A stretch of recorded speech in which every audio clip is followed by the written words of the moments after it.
Welcome, in front of me is a Redmi Note 10 Pro, and today I'll show you how to boot this device into Fastboot mode. And to get started, you want to hold power key, select power off, and once the device turns off, you want to then hold power key and volume down, both of the keys at the same time. And this will automatically boot you into Fastboot mode. There we go.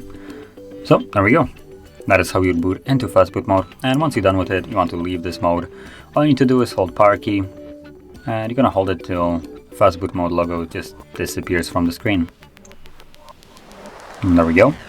And your phone should boot back up automatically, so just give it a moment.